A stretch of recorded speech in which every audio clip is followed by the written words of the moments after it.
In these last two exercises, we're going to try doing these problems in a slightly different way. So in the first exercise here, exercise 4, we need to use a graphing calculator to find the vertex and x and y intercepts of the function. The function is given as 0.5x squared plus 2.4x plus 3.2. Now, since there are decimals here, we're going to assume that it would be very difficult to factor this thing to find the x-intercepts, and the y-intercepts wouldn't be too hard because if x equals 0, the y-intercept is just 3.2. So let's just go ahead and list that already because we know what it is. Y-intercept is at the point 0, 3.2. Well, that's one thing off of our list. Now we need to find the x-intercepts. Now we could use the quadratic formula, but it specifically asks us to use a graphing calculator. So I'm going to use a graphing calculator. Let's go ahead and enter the equation in the y equals button. 0.5x squared plus 2.4x plus 3.2. And we can graph this just to see what it looks like. And it looks like it doesn't even have an x-intercept unless that just barely touches the x-axis and then bounces back up. So let's go ahead and look at our table. We can see that when x equals 0, y equals 3.2. That's pretty obvious. But it's also giving us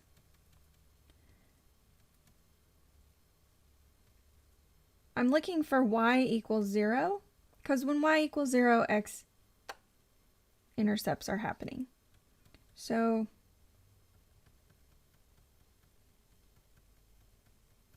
I'm not seeing any. Let's see what happens if we do use the quadratic formula.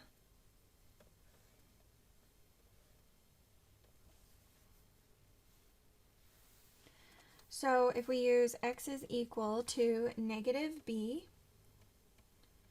plus or minus the square root of b squared minus 4 times a, which is 0.5, times c, which is 3.2, all over 2 times a, which is 0.5. Now I'm going to take my calculator and find those values, simplify it a little bit. So in the square root, we have 2.4 squared, and then minus.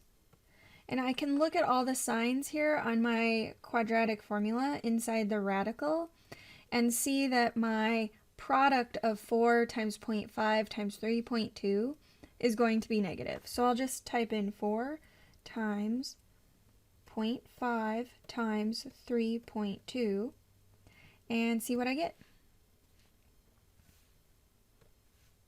It's telling me that I have a non-real answer, which is what I thought would happen. So let's take the radical off and just calculate 2.4 squared minus 4 times 0.5 times 3.2. Notice that I have negative 0.64.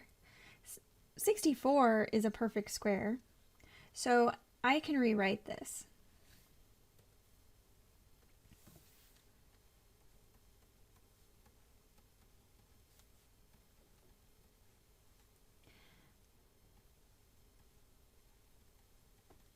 Notice that in the denominator, 2 times 0.5 is 1, so I don't even have to write the denominator anymore.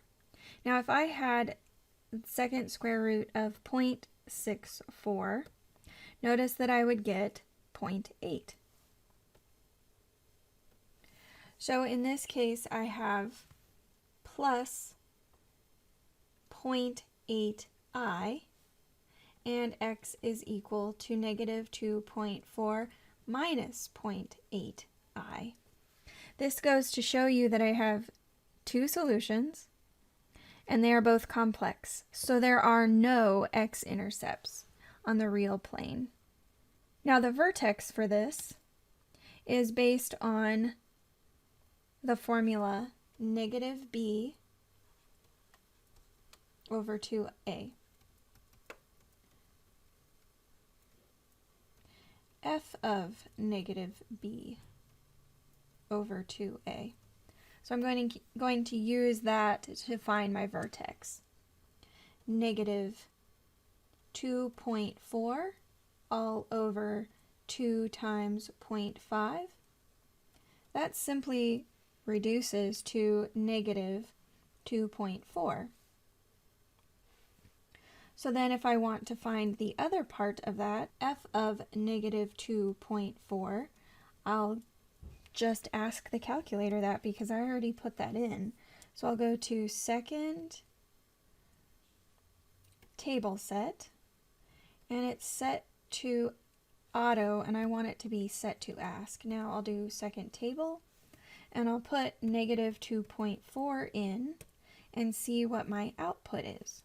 Oh, and my function disappeared. So let's go ahead and type it in again. 0.5 x squared plus 2.4x plus 3.2. And now let's go back to the second table. And we have an output of 0.32.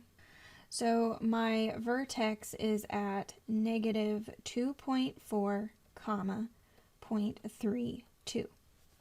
And lastly, we're supposed to look at find a quadratic function that has negative 1, comma 0 as one of its intercepts and 3, comma negative 5 as its vertex.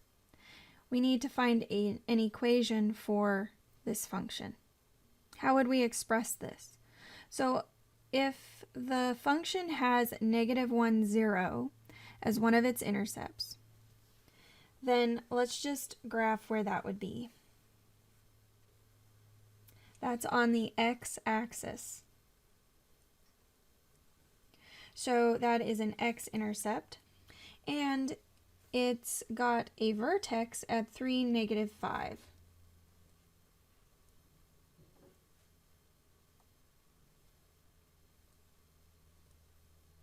Now, if we wanted to figure out what the other value would be, if we know that the axis of symmetry is at x equals 3, based on this information here at the vertex,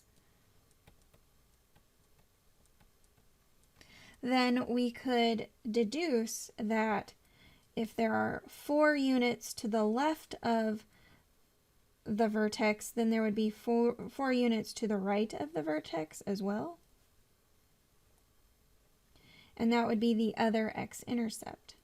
So we would assume that the function is opening upwards. And we could assume also that if the vertex is at 3, negative 5, then negative b over 2 times a would equal 3. We know the form for a quadratic function is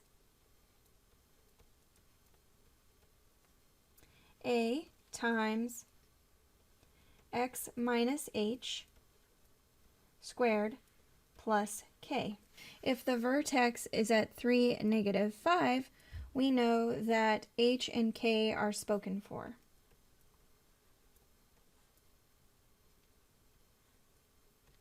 And we can write this as x minus 3, and plus k will become a minus 5. And now we just need to figure out if there's a scalar in front. We can do this by using one of the points given.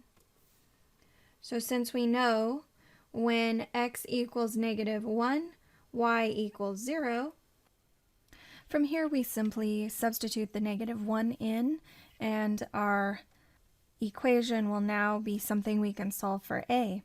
So we have a times negative 1 minus 3 squared minus 5. And now we can simplify the inside of our parentheses. And we'll have a times -4 squared minus 5.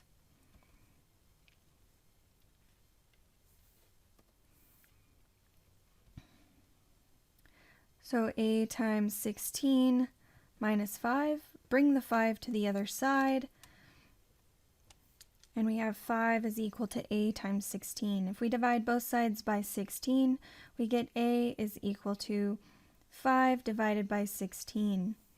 So our a value is the scalar in front of the function. So our final function will be f of x is equal to 5/16 times the quantity x minus 3 quantity squared minus 5.